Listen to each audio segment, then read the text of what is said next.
Hello student, welcome to the accountancy guru. आप लोग कैसे हैं? आशा करते हैं आप लोग अच्छे होंगे। तो हमने दो वीडियो नॉन प्रॉफिट ऑर्गेनाइजेशन पे हम आप लोगों को डाले थे। जो पहला वीडियो था थ्योरी था नॉन प्रॉफिट ऑर्गेनाइजेशन का, और दूसरा जो था रिसीट एंड पेमेंट अकाउंट था। तो आप लोग इस वीडियो को देखने से पहले आप लोग जाकर इससे प्रीवियस वाली वीडियो ज़रूर देखें इसको समझने के लिए। तो हम आज लोग पढ़ने वाले हैं, बहुत ही अच्छा टॉपिक पढ़ने वाले हैं, जो काफ़ी ज़्यादा बच्चे क्या होते हैं, कंफ्यूज होते हैं। उस वीडियो को आसानी तरीके से हम बना रहे हैं ताकि आप लोग समझ सकें।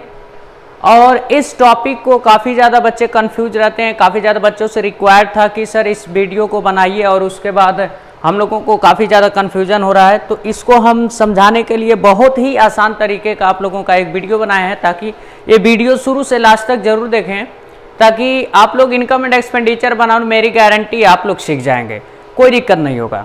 तो इसके बाद आप लोग ये ध्यान दीजिएगा, अगर आप लोग नए चैनल पे आए तो सब्सक्राइब जरूर करें और ज़्यादा से ज़्यादा अपने दोस्तों के पास शेयर करें।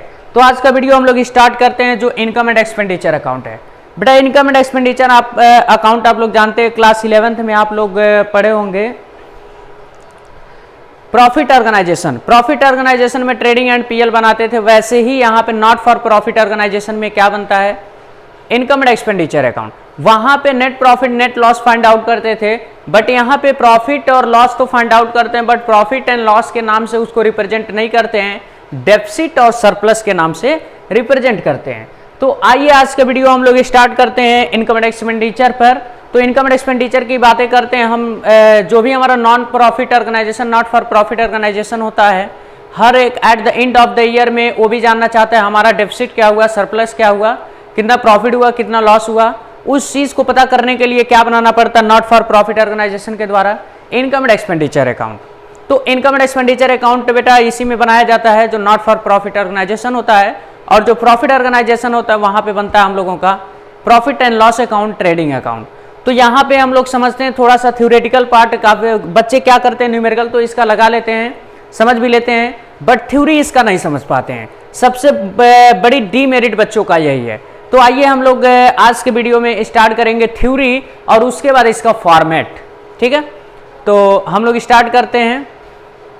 तो यहाँ पे देखिए, नॉट फॉर प्रॉफिट ऑर्गेनाइजेशन में हम लोग सबसे पहले मीनिंग जानेंगे, meaning of income and expenditure account. Meaning of income and expenditure account आप लोग जानते हैं। देखिए, the income and expenditure account is prepared by not for profit organisation. यानी इनकम एंड एक्सपेंडिचर अकाउंट है, किसके द्वारा बनाया जाता है, नॉट फॉर प्रॉफिट ऑर्गेनाइजेशन के द्वारा बनाया जाता है, प्रॉफिट ऑर्गेनाइजेशन के द्वारा नहीं बनाया जाता है। अब इसके बाद आगे लिखा है, to determine surplus deficit this account is prepare on the basis of accrual. ओहो सर, यहाँ पे देखो आपने ये तो बता दिया, ये इनकम एंड एक्सपेंडिचर बनाया जाता है, नॉट फॉर प्रॉफिट ऑर्गेनाइजेशन के द्वारा बनाया जाता है, बट यहाँ पे डेफिसिट क्या होता है, सरप्लस क्या होता है। बेटा देखो बड़ी सिंपल सी बात है, जैसे तुम लोग प्रॉफिट ऑर्गेनाइजेशन में क्या बनाते थे, इनकम एंड प्रॉफिट ऑर्गेनाइजेशन में बनाते थे ट्रेडिंग अकाउंट, पीएल अकाउंट, उससे प्रॉफिट और लॉस डिटरमाइन करते through determination of profit and loss.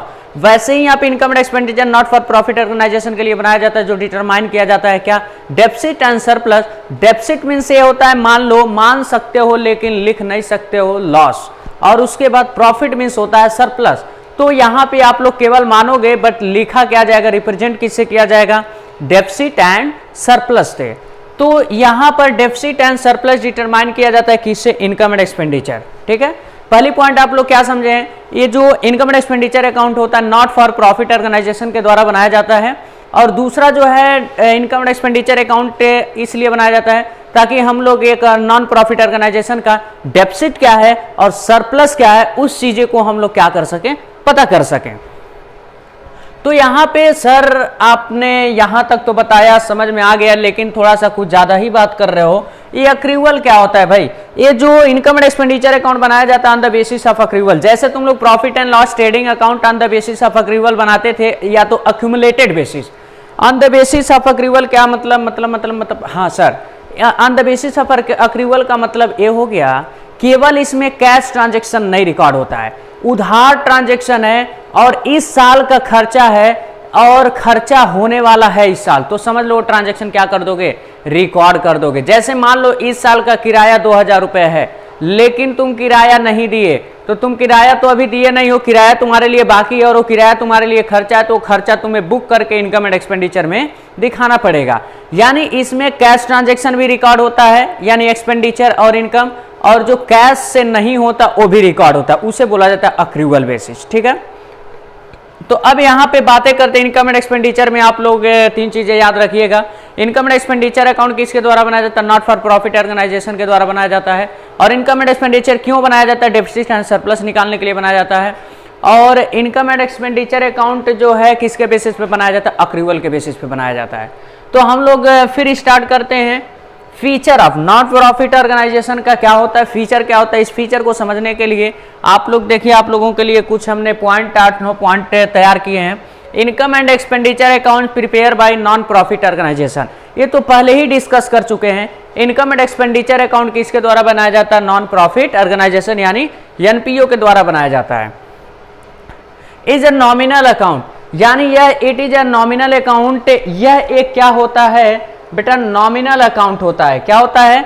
Nominal account होता है। नॉमिनल अकाउंट मींस आप लोग जानते हैं debit all expenses and losses, credit all income and gain, यानी जितना एक्सपेंसेज होता है और जितना इनकम होता है वही ट्रांजेक्शन इसमें रिकॉर्ड किया जाता है। अब इसके बाद account prepare on the basis of accrual, account prepare on the basis of accrual. Accrual का मतलब वो कैश में ट्रांजेक्शन हुआ हो या ना हुआ हो लेकिन खर्चा हो गया, वो खर्चा हमें बुक करके क्या करना पड़ेगा? अकाउंट में रिकॉर्ड करना पड़ेगा। और उसके बाद नेक्स्ट वाले आते हैं, लिखा है it is prepare eight the end of the year, यानी यह कब बनाया जाता है? साल के अंत में बनाया जाता है। जो भी फाइनेंशियल ईयर आप लोगों का होता है उस ईयर के अंत में बनाया जाता है। तो इतनी सारी पॉइंट हम लोगों का हो गया। और ये क्यों बनाया जाता है? To find out deficit surplus, यानी हमारे नॉन प्रॉफिट ऑर्गेनाइजेशन का डेफिसिट क्या है, सरप्लस क्या है, उस चीज को फाइंड आउट करने के लिए ये बनाया जाता है। और उसका डेफिसिट एंड सरप्लस से कहां पे ट्रांसफर किया जाता है? कैपिटल फंड में ट्रांसफर किया जाता है। कैपिटल फंड की बातें हम आगे डिस्कस करेंगे। तो कैपिटल फंड में से जैसे हम बैलेंस शीट में मूव करते हैं इसको, ठीक है, जो भी डेफिसिट सरप्लस, जैसे आप लोग प्रॉफिट ऑर्गेनाइजेशन में कैपिटल में प्रॉफिट और लॉस को ऐड करते थे, माइनस करते थे, वैसे यहाँ डेफिसिट सरप्लस कैपिटल फंड में प्लस माइनस होता है। तो उसके बाद यहाँ पर ये कह रहा है जो भी हम लोगों का एक्सपेंडिचर और इनकम रिकॉर्ड होगा वो किससे रिलेटेड होना चाहिए? रेवेन्यू, रेवेन्यू एक्सपेंडिचर होना चाहिए, रेवेन्यू इनकम यानी रिसीट होना चाहिए, वही ट्रांजैक्शन इसमें रिकॉर्ड होता है। जैसे रिसीट एंड पेमेंट अकाउंट में कैपिटल नेचर और रेवेन्यू नेचर का दोनों ट्रांजैक्शन रिकॉर्ड करते थे, बट इसमें ऐसा नहीं है, इसमें केवल रेवेन्यू नेचर का ट्रांजैक्शन रिकॉर्ड होता है। वो सर रेवेन्यू नेचर का क्या होता है ट्रांजैक्शन? रेवेन्यू नेचर की ट्रांजैक्शन आप लोग जानते हैं बेटा, जो रेगुलर बेसिस पे खर्चा होता है, हमेशा खर्चा होता रहता है, उसे क्या बोला जाता है? रेवेन्यू नेचर के एक्सपेंडिचर। ठीक है, अब इसके बाद expenses income recorded only related to current year, यानी जो भी एक्सपेंसेज होता है, ठीक है, एक्सपेंसेज एंड इनकम, एक करंट ईयर का ही ट्रांजैक्शन रिकॉर्ड होता है, यानी जो इस साल का खर्चा है वही रिकॉर्ड होगा, जो इस साल का इनकम है वही रिकॉर्ड होगा, पिछले साल का खर्चा इस ईयर में नहीं रिकॉर्ड होगा, और अगले साल के लिए एडवांस का खर्चा इस ईयर में नहीं रिकॉर्ड होगा, यानी केवल करंट ईयर का ही रिलेटेड ट्रांजैक्शन इसमें रिकॉर्ड होता है, जिसे बोला जाता है इनकम एंड एक्सपेंडिचर। आप लोग जो पढ़े होंगे receipt and payment account, receipt and payment account में आप लोग प्रेजेंट पास्ट फ्यूचर तीनों ईयर का ट्रांजैक्शन रिकॉर्ड करते थे, लेकिन इसमें केवल करंट ईयर का होगा, और इसमें कैपिटल नेचर का capital expenditure, capital income transaction record नहीं होता है। और इसके बाद आप लोग ये फीचर जान गए, इसमें कोई दिक्कत नहीं होना चाहिए। अब इसके बाद हम लोग आते हैं फॉर्मेट क्या होता है इनकम एंड एक्सपेंडिचर का। तो फॉर्मेट होता है, दो साइड होता है, और इसमें रूल लगता है नॉमिनल का। नॉमिनल का रूल क्या है? Debit all expenses and losses, credit all income and gain. तो लेफ्ट साइड डेबिट होता है, राइट साइड क्रेडिट होता है, ऊपर लिखते हैं name of the non profit organisation, जो भी नॉन प्रॉफिट ऑर्गेनाइजेशन का नाम रहेगा वो लिख देंगे, और इनकम एंड एक्सपेंडिचर लिखेंगे, यहाँ लिखेंगे फॉर द ईयर एंडेड। हमने बात किया फीचर में, वही तब कब बनता है? Eight the end of the year. तो यहाँ पे 31 मार्च 2000 जो भी रहेगा हम लोग क्या करेंगे? मेंशन कर देंगे। और इसके बाद देखिए यहाँ दो साइड है, एक डेबिट साइड है और एक क्रेडिट साइड। तो थोड़ा सा आप लोग बोर हो रहे होंगे, थोड़ा सा आप लोग इंटरटेनमेंट के लिए एक अच्छा सा आप लोगों को गाना लगा दे रहे हैं, तब तक सुन लीजिए, उसके बाद इनकम एंड एक्सपेंडिचर चालू करते हैं। तो आप लोग खुल के एकदम एंजॉय करिए बेटा, और जो ये है आप लोग अच्छे से एकदम हम एक एक टॉपिक पढ़ाते चलेंगे, ठीक है, और आगे बढ़ते चलेंगे, अकॉर्डिंग टू क्वेश्चन भी सॉल्व कराएंगे न्यूमेरिकल। आप लोग घबराइए मत, फुल फेज क्वेश्चन सॉल्व कराएंगे जैसे एग्जाम में क्वेश्चन आता है, ठीक है, तो एंजॉय कर लीजिए आप।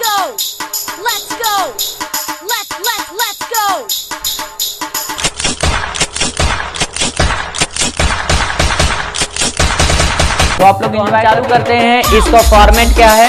तो देखिए, लेफ्ट साइड डेबिट होता है, राइट साइड क्रेडिट होता है। जितना खर्चा होता है लेफ्ट साइड लिखते हैं, एक्सपेंडिचर लिखे हैं, और राइट साइड जितना इनकम होता है वो लिखते हैं। और एक किस से रिलेटेड एक्सपेंडिचर होना चाहिए, रेवेन्यू रिलेटेड। रेवेन्यू रिलेटेड का मतलब जो रेगुलर खर्चा होता है वो रेवेन्यू रिलेटेड, कैपिटल नेचर का नहीं। इसमें जो भी इनकम होगा किस नेचर का होगा, ये तुम्हारा रेवेन्यू इनकम ही होगा, कैपिटल नेचर का नहीं होना चाहिए। तो हम लोग लेफ्ट साइड की बात करते हैं। कंज्यूमेबल मटेरियल, तुम मटेरियल कुछ कंज्यूम करते हो, वो भी हमारा रेगुलर क्या होता है, खर्चा होता रहता है।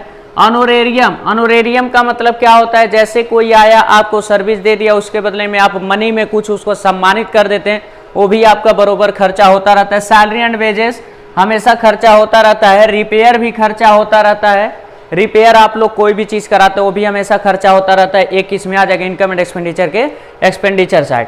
और डेप्रेसिएशन, हर साल एसेट्स पे आप लोगों का डेप्रेसिएशन लगता रहता है, ये भी हम लोगों का एक्सपेंडिचर साइड आ जाएगा। अगर आप लोग कोई लोन लिए उस पर इंटरेस्ट रेगुलर बेसिस पे आप लोग पेमेंट करते ही हैं, उसका जो इंटरेस्ट है वो भी हम लोगों का खर्चा, वो भी किधर आ जाएगा, हम लोगों के expenditure side. Purchase of newspaper, अगर कोई न्यूज़पेपर खरीदते वो भी तुम्हारा क्या है, स्मॉलर एक्सपेंडिचर आप लोगों का रेगुलर बेसिस पे होता है, वो भी क्या हो जाएगा, खर्चा रिकॉर्ड होगा। मिसलेनियस छोटी छोटी खर्चा हम लोग क्या करते हैं, रिकॉर्ड करते हैं। सन्ड्री एक्सपेंसेस, इसमें भी छोटा ही खर्चा, जैसे दोनों यहाँ पे छोटी छोटी खर्चे को, ट्रांजैक्शन को रिकॉर्ड। पोस्टेज एंड स्टेशनरी, ये भी आप लोगों का बरोबर क्या होता है, कुछ पेपर खरीदने के लिए, पेन खरीदने के लिए, ये सब ट्रांजैक्शन होता रहता है। इंटरटेनमेंट, इंटरटेनमेंट के लिए आप लोग कुछ लगा देते हैं नॉट फॉर प्रॉफिट ऑर्गेनाइजेशन में, उसका खर्चा भी हमेशा क्या होता है, होता रहता है। ऑडिट फी, अपने नॉट प्रॉफिट ऑर्गेनाइजेशन को, नॉन प्रॉफिट ऑर्गेनाइजेशन को ऑडिट कराते हैं एक्सीए से, तो उसका भी जो चार्ज होता है क्या लिखते हैं, डेबिट साइड लिखते हैं। रेंट हो सकता है, नॉन प्रॉफिट ऑर्गेनाइजेशन चलाने के लिए जो तुम हाउस लिए हो, रेंट पर लेकर चला रहे हो, वो भी तुम्हारा क्या हो जाएगा, ये तुम्हारा एक्सपेंडिचर हो जाएगा। म्युनिसिपल टैक्स, म्युनिसिपल टैक्स जैसे नगर पंचायत को आप लोग टैक्स देते हैं, वो भी क्या होता है, रेगुलर बेसिस पर ही होता है, हमेशा देते रहते हैं। और इंश्योरेंस कराए हो किसी भी चीज़ का, तो वो भी हम लोगों का रेगुलर बेसिस पे होता है। और loss on sale of fix asset, जैसे एसेट्स हम लोग बेचेंगे वो एसेट्स नहीं आएगा, लेकिन एसेट्स को बेचने से लॉस हो जाएगा वो आएगा, ठीक है। अगर हम कह दिए 5,000 का हमारे पास फर्नीचर है, अगर 4,000 को सेल कर दिए तो 1,000 मेरा क्या हो गया, लॉस हो गया, तो ये लॉस हमारा डेबिट साइड आ जाएगा। बट ये 4,000 का सेलिंग प्राइस नहीं आएगा, केवल 1,000 लॉस वाला आएगा। और इनकम साइड देख लेते हैं क्या क्या आता है। सब्सक्रिप्शन मेरा क्या होता है, चंदा जितने लोग देते हैं, मेंबर होते हैं हमारे नॉन प्रॉफिट ऑर्गेनाइजेशन का चंदा दे, तो वो भी क्या होता है, मेरा इनकम होता है, हमेशा देते रहते हैं। एंट्रेंस फीस, अगर कोई हमारे नॉट फॉर प्रॉफिट ऑर्गेनाइजेशन में इंटर करता है तो उसके लिए भी हम लोग चार्ज लेते हैं, वो भी हमारा रेगुलर बेसिस पे ही होता है। अगर हमारे नॉट प्रॉफिट ऑर्गेनाइजेशन का कोई इन्वेस्टमेंट किया हुआ है और उस पर इंटरेस्ट मिलता है, वो भी क्या होता है, रेगुलर बेसिस पे इनकम होता रहता है। इंटरेस्ट ऑन डिपॉजिट, बैंक में एफडी वगैरह करा दिया है नॉन प्रॉफिट ऑर्गेनाइजेशन के नाम से, उस पर भी ब्याज रेगुलर बेसिस पे ही होता है। डिविडेंड कहीं इन्वेस्ट कर दिया, उस पर क्या होता है, इंटरेस्ट मिलता है, भी प्रॉफिट है। Profit and sale of fix asset, अगर तुम एसेट्स को सेल करने में लॉस होता है तो एक्सपेंडिचर साइड, अगर प्रॉफिट होता है तो किधर, क्रेडिट साइड। लॉकर रेंट, कभी कभी not for profit organisation locker rent भी सुविधा प्रोवाइड करता है, तो उसका भी रेंट क्या होता है, ये इनकम साइड जाता है। हाल रेंट, अगर हाल यूज करने के लिए दे दिया, उस पर कुछ नॉमिनल चार्ज करता, वो भी क्या हो जाएगा, इनकम हो जाएगा।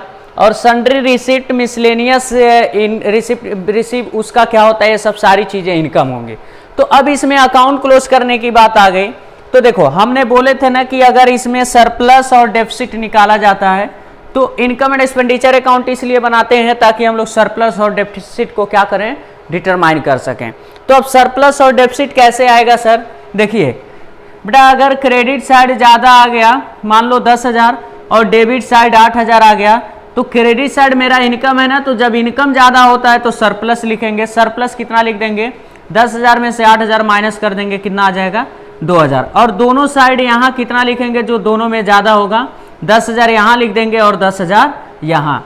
और इसके बाद सर डेफिसिट कैसे आएगा, अगर डेबिट साइड आपका ज़्यादा आ गया, मान लीजिए डेबिट साइड ज़्यादा आ गया और क्रेडिट साइड 8,000 आ गया, तो ये बताइए डेबिट साइड एक्सपेंडिचर ज़्यादा हो गया तो क्रेडिट साइड क्या लिखेंगे, बाय डेबिट 10,000 माइनस 60,000 यानी 2,000। तो ओवरऑल मिला जुला करे अगर डेबिट साइड ज़्यादा आएगा तो क्रेडिट साइड बाय डेबिट, अगर क्रेडिट साइड ज़्यादा आएगा डेबिट साइड टू सरप्लस। तो ये आज का वीडियो था हम लोगों का इनकम एंड एक्सपेंडिचर पर।